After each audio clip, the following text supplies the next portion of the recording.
Sorry to keep y'all waiting. So heck of a celebration in that locker room, as you guys can imagine. First of all, I want to thank our fans. That environment tonight may have been the greatest I've ever been a part of, starting with the Gamecock walk, the 2001 sandstorm, just the advantage that they gave us throughout the night. I told the players at the hotel, we haven't gotten off to good starts here at home, and I don't know if it's because we're caught up in 2001 and sandstorm and Gamecock walk, and then we don't get out there and execute like we should. So I told the team at the hotel literally right before we came over here that I understand the crowd's going to be a great advantage for us, but we're not going to win the game because of the crowd. And I may have screwed that up because the noise they created, the false starts they caused. Thank you. That was awesome environment, and I'm so happy for all of Gamecock Nation. It's been a long, however many, 8 years or whatever since we beat those guys. So I want our fans to celebrate the heck out of that one. First of all, tons of respect for A&M and Coach Fisher's team. Obviously, the start for them was not ideal, and they never flinched. Quit yawning, David. It's a hell of a win, man. I'm not putting you to sleep yet, but I'm going to be here for a while. That was a tough start for them, and they just kept – they never flinched, and quarterback made some plays and whatnot, and it was ugly as all get out for us there a lot of the time. But just really, really proud of our players and their fight and the individual plays that a lot of our guys made. Xavier Leggett starting the game, and then the kickoff that he covered at the end of the game and went down there and made a tackle. I mean, Tonka Hemingway just got a game ball in there for the tackle he made on the blocked extra point, which is embarrassing to get an extra point blocked. But Tonka got that guy on the ground and kept it a 2-score game. I mean, if Tonka doesn't tackle him, that thing's going back for 2 points, and all of a sudden they're throwing to the end zone to go to overtime. But just on and on and on with our players, and just so proud of their fight. They never flinch. And it's a really, really special group of kids in that locker room, and really happy for them. It was just a little over a month ago, I sat in here after the Georgia game and got asked, did I sense any quit in this football team? That looked like that team's quit. So since that day, we've won 4 straight for the first time since 2013. We just beat who did we beat? Kentucky on the road 2 weeks ago up in Lexington for the first time since 2012, and we just beat Texas A&M for the first time ever. So, no, there's no quit in this team. We got a bunch of freaking fighters on this team that love each other and play for one another and care about each other, and it showed out there tonight. As ugly as it was at times, they never flinched, and they just kept coming back, and we talked about we're a second-half team, and we get better as the game goes, and we did. Now, having said that, we got to play and coach a whole lot better because we had plenty of opportunities to really put that game away in a lot of instances, and we didn't get it done, and that's disappointing to not be able to convert a 4th and 1 on that last drive and let them go down the field and get points and have an onside kick, and then they recover the onside kick. So a lot of bad football and some bad coaching by us. We got to be a whole lot better, but, man, to win this one, just so happy for our players and so happy for our fans, and ready to get back to work tomorrow. Questions? Took over in the second half there, had the 2 touchdowns. I know you guys were trying to get the ball to him, but just why wasn't it working the first half? And then what was the talk amongst you and Sad about getting him the ball later on? I mean, that's a good defense. I know you guys pay attention to stats, and their rushing yards per game weren't all that great. They got a talented defense. Like 17 will be a first-round draft pick at corner. The D-line were 5-star, number 1 in the country players for a reason. I know they were missing a linebacker tonight, but the 2 linebackers, I mean, they're really good defensively. I mean, Alabama had a hard time scoring points on them. And there were some runs that weren't blocked well. There were some blocks we missed on the perimeter in the run game. There were some plays where maybe we handed it and should have thrown it out on the bubble, or maybe we threw the bubble and should have handed it off. So just a combination of things. And we didn't have a ton of plays in the first half either. But the thing that I told Sat was just in about midway through the third quarter, just get the ball to our best players and let them go make plays. And you saw that with Stogg. You saw that with Marshawn. You saw that with Juice. You saw that with Van. On and on and on. I mean, we got a lot of really good players. Bell. But we didn't really call much different. It was just we had to block it better and execute it better. Coach, you said after the Kentucky game, maybe in reference to the culture comment, that you look for different ways to get your team motivated. Did you, or to what extent did you use maybe the 0-8 record against Texas A&M as motivation, and how do you feel they, maybe responded to that? We didn't talk about it much. I mean, I brought it up on Tuesday just because our guys knew, and I didn't want to like not avoid it, but I wasn't going to make it a big issue. All week either. We talked about it on Tuesday that it's part of it, but that had nothing to do with this year's game. I mean, we had a bunch of players out there tonight that have never even played Texas A&M.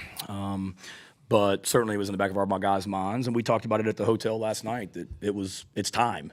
It was time to win this thing, to win one of these, and our guys believed that and had great confidence coming into the game and played really, really hard and found a way to win it. Hey, Coach. Hey. Can you just talk a little bit about kind of the emotions that you personally and also kind of the team are going through right now? It feels like after Kentucky you were a lot more emotional and now you're more kind of fired up. So how do these two wins kind of compare for you? I'm fired up because we got a bunch of kids in that locker room that really, really, really, really care, and I'm happy for them. Maybe I'm fired up. I feel like I took like 27 years off my life in that game. I mean, God almighty, guys.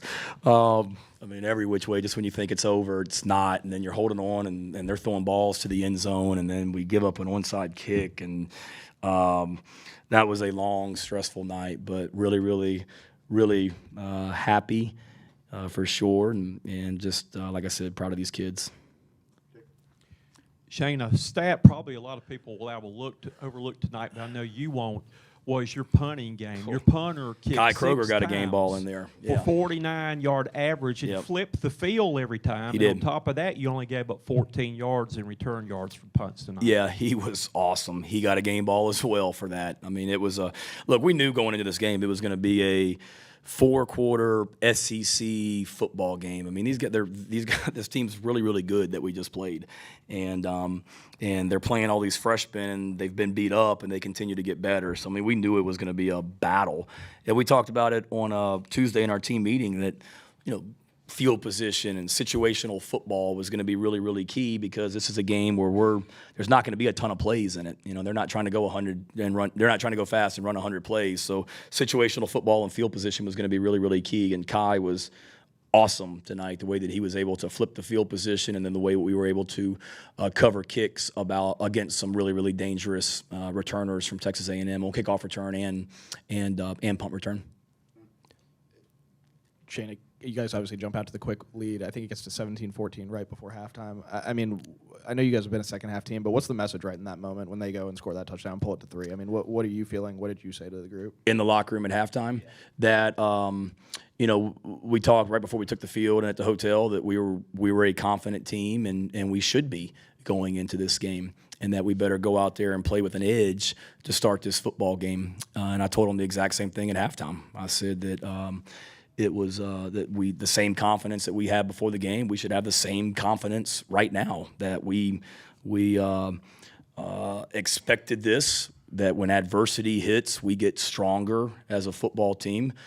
When things don't go our way, nobody panics. We just get better and just hang in there and keep fighting. And told them that, and told them that just we're going to win this thing in the fourth quarter. Just keep getting better as the game goes, and keep playing physical and keep playing with great effort, and just keep playing with confidence is the thing that is what we talked about at halftime. You got something, Ben? I just had a quick follow-up. I was going to say, I think you guys scored in 13 seconds against Kentucky. It was 14 this week. Is the goal like 12 seconds next week against Missouri? Or I don't know. I told it was funny. I mean, Pete said something to me. I guess it was in the team meeting last night. I told him, we're going to make a play on special teams, and it's going to be the difference in this game tomorrow. And I didn't know it was going to be on the very first play of the game. Just like, last week we talked about getting turnovers, and they hadn't put the ball on the ground. Kentucky hadn't, and we needed to force a turnover. We hadn't forced a fumble all year is what it was, and then we forced it on the first play. So I don't know. Maybe I just need to keep speaking it into existence, Ben, whatever I want to get done. But no, it was awesome. We know we're pretty good when we score first. I don't know what the record is, but I think we've lost like one game since I've been here when we score first. I think that's right. So it was critical to get off to a great, a really good start.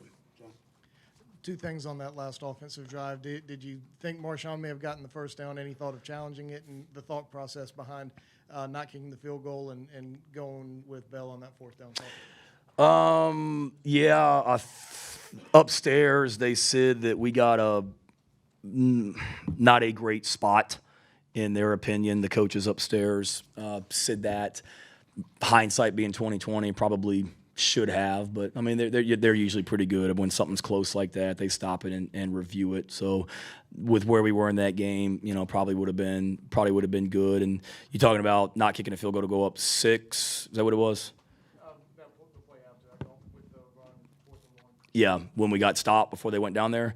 For me, it was, I think if we kicked the field goal, we would have been up 12. We would have been up 12. Yeah, to me, it's at that point, I mean, they need 2 touchdowns. Yeah, so if we go up to make it, I'm sorry, I got too many plays running through my head right now, David. So if we had kicked the field goal, we would have gone up 12. Is that what you said? Yeah.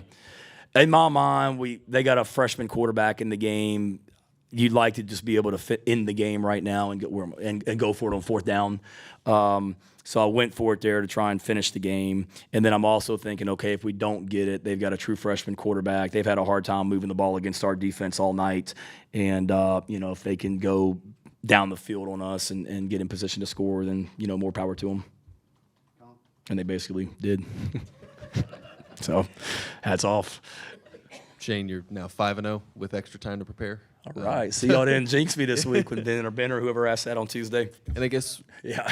last year, coming off a bye week, you got a big win, and then you were able to kind of parlay that into a really strong finish. How do you guys take what you guys did tonight and parlay that into these last final 5 games to finish as strong as you did last year? Yeah, I mean, it's just continuing to get better. And that was one of the things we talked to the team about, Colin, was we should be confident going into this game because I felt like we got better as a football team during the off week and then this week as well. And that's a credit, testament to how they practice.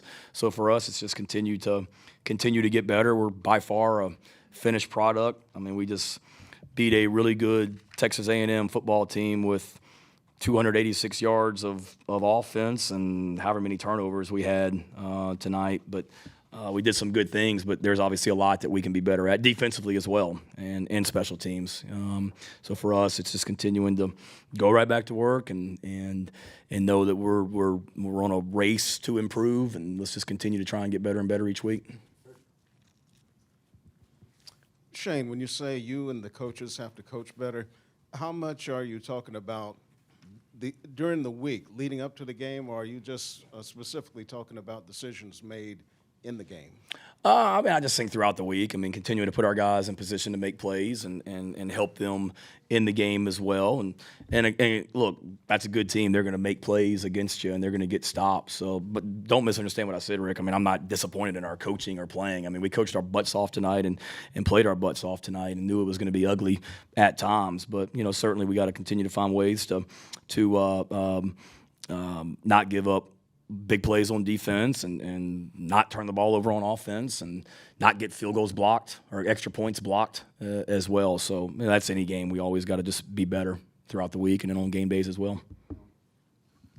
You get the ball back up 3 with about 8 minutes left. What's the kind of the first time all year you'd been in that situation? What's the message on the sideline at that point, and kind of what was your angle on that 5-minute touchdown drive that pretty much iced the game? That it was a big-time drive that, if we want to get better as the game goes and we want to take games over in the fourth quarter and continue to, we pride ourselves on being a really, really physical football team. Well, what more could you want? A drive to go right down the field and put the game away and running the ball and throwing it. So that was basically the message, enough's enough. Let's go get points right here and try and put this thing away.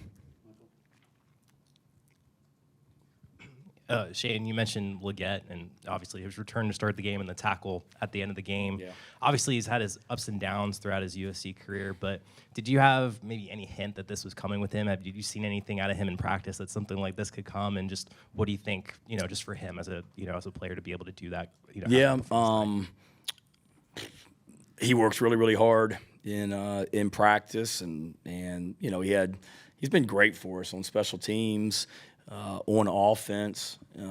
People want to talk about the 2 plays against South Carolina State. We'll talk about all the great plays he's made and the blocks and things like that he's done. So he's a guy with all those guys on offense. They just work, and he had a good week of practice, and can't say that I thought he would do what he did tonight, but doesn't surprise me. We work a lot. We work really, really hard on special teams, and he's a big guy that is hard to bring down. He's big and he's physical and he can run well, and you saw that on the kickoff return, and you saw it on the kickoff coverage and whatnot as well. He's a really good football player, and I'm happy for his success. Thank you. Hey, Phil. Hey, you're sitting here 5-2 and likely to be favored your next 2 games. Who knows, but likely to be favored. How do you think your guys are going to handle kind of being in this position now?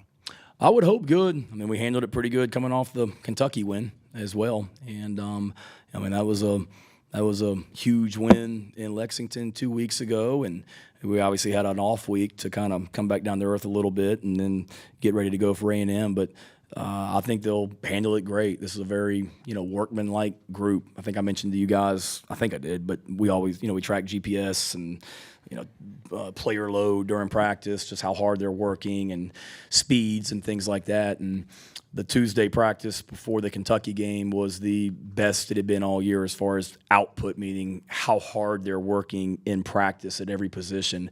Well, the Tuesday practice this week was even more, meaning they put even more into the Tuesday practice than they did against Kentucky, which was pretty hard to do as well. So I would imagine this week would be the same. It's a hungry group that's eager to just get back out there and get better. And it's a really, really close team, Phil. I mean, they support each other.